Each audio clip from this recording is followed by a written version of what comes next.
Honored by the Lord. Hallelujah. It's no mistake that we're here. My God, we came all the way from New York. It's not a mistake to be here. Hallelujah. Yes, Lord. Look at Micah 4. It says, but in the last days, it shall come to pass. Somebody say it shall come to pass. It shall come to Oh, pass. come on, there is a message there. Somebody say it shall come to pass. It shall come to pass. No matter what, it shall what? Come to pass. Yes, no matter what. Hallelujah. Amen. Somebody say it again. It shall come to pass. It shall come to The pass. prophetic word shall come to pass. Yes. Hallelujah. God's covenant in my life shall come to pass. Amen. David said, his vows are upon me. Yes. The vows of God. That has to do with covenantal purpose that he has released, spoken from eternity, is upon his life. Amen. He said, if the vows of God are upon me, then I'm not afraid. One of the reasons why David said, the Lord is my shepherd, I shall not want, is because he knew that his vows, you can take the echo out so that I say that. He knew that his vows, the microphone's right. His vows were upon him. Yes. Hallelujah. Amen. And ladies and gentlemen, you see, can you imagine God himself vowing over your life? Oh. There is a vow of Jehovah over you. Amen. There is a vow. Somebody say there is a vow. There is a vow. So when the Bible says it shall come to pass, it's talking about the vow of God. He vowed before you were formed that this is what I'm going to do. And then he brought you here in your journey with him and started to reveal his vows from eternity through prophetic declarations and teaching and preaching of the word that comes over your life. A prophetic word is God's intention. Listen to this. It is a prophecy is just a little clearer glimpse of God's purpose and intention for your life. And he doesn't reveal everything in one basket. No. Yes, Lord. But little by little, here a little, there a little. Yes, Lord. From faith to faith. Amen. So you can travel from faith to faith until you come to that place where you begin to manifest who you already are. Amen. Not something new. You are not trying to become something. You are just following and hearing to manifest who you already are. Amen. Hallelujah. Amen. Somebody said it shall come to pass. It shall come to pass. As a matter of fact, said it is coming to pass in my life. It is coming to pass in my life. Hallelujah. Amen. Oh, amen.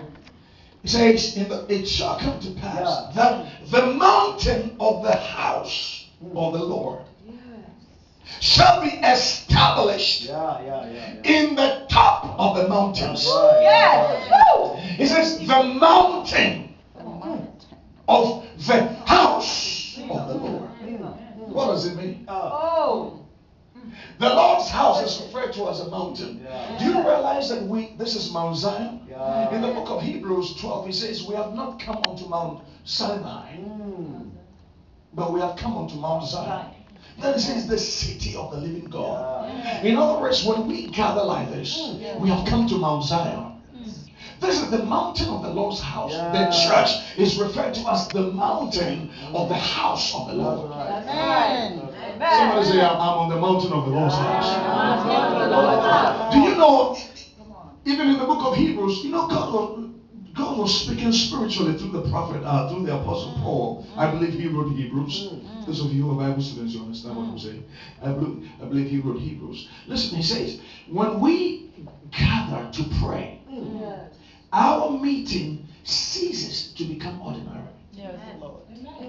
Because every time you say, in the name of Jesus, you have gone up to the mountain of the Lord's house. You have joined yourself with the heavenly sanctuary. The saints in heaven. Heaven is also Zion. Are you aware that the heaven is Zion? Yes. You've come to that mountain of the Lord's house, to an innumerable company of angels. Where are they? over there. To the spirits of just men made perfect. Where are they? Those who have died and they have gone.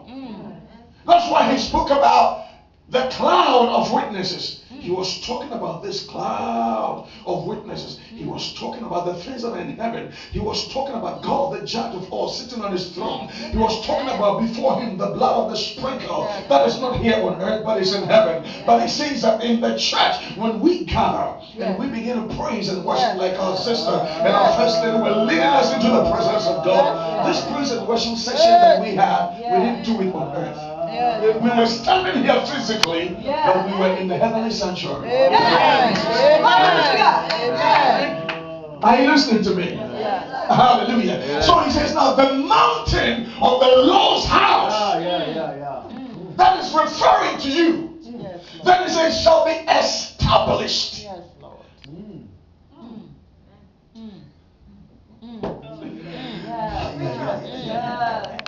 Listen, it's a different thing being blessed. Blessing is wonderful. Jacob was blessed by his father. The father pronounced blessings over him. God bless you, son. The father blessed him with the blessing of heaven above and the earth beneath, with corn and wine and oil to sustain him and his posterity forever. He crossed over the wilderness, the mountains and the rivers with just a staff, and he went into Laban's house.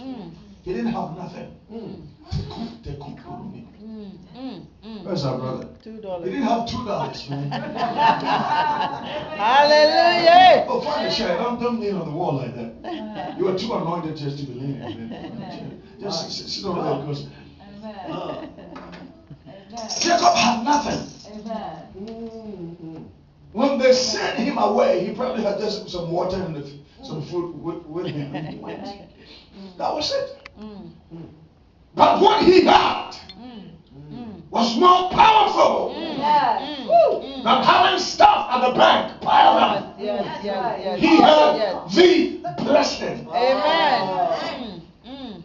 The declaration of the Father over his life was enough to sustain him because the blessing is untouchable. It means that everywhere you go, that blessing will manifest and things, goodness and mercy will begin to follow you. So now Jacob, now everything I'm speaking, I want you to hear with a prophetic ear because I'm talking about you. I'm prophesying about you. I'm prophesying about you. In Laban's house, we know the story. He increased. He increased. For 20 years he was there. He served for 20 years. His wages was changed how many times? 10 times. By this sneaky mafia uncle. The guy was mafia. You don't play with Laban. He was so mafioso. I mean, that guy he was mafia. Simple. He changed his wages 10 times. Served 14 years for 2 women. He was blessed. He had servants and men servants and women servants and whatever, cattle, and he had it all. Finally, when he left, he got to that mountain on his way back to Israel, back to Canaan. Oh Jesus, somebody say, Lord help me. Lord help me. Please. Being blessed and having it all is not enough. But listen to what God is about to do with our lives. When Jacob met the angel of the Lord, something happened to his life. He wrestled with the angel until the angel could not prevail against Jacob. The angel. And so because of that, the angel touched the hollow of Jacob's thigh. And the man that was so blessed opened his mouth unto the angel of the Lord and said, bless me or else I'm not going to let you go. Amen. I'm blessing again. You have 2 wives, you have children, your gold, your cattle, you have it all. Mm. Men servants, he even divided his servants into three sections, right? The first one went, the second one was his family, the second one was another group, and the last one was behind. What blessing again. You have been blessed by your father. You remember the story? So what blessing was he looking for? It wasn't another blessing like his father. Blessing is wonderful. But the text says, the mountain of the house of the Lord, it says, shall be established on top of the mountains.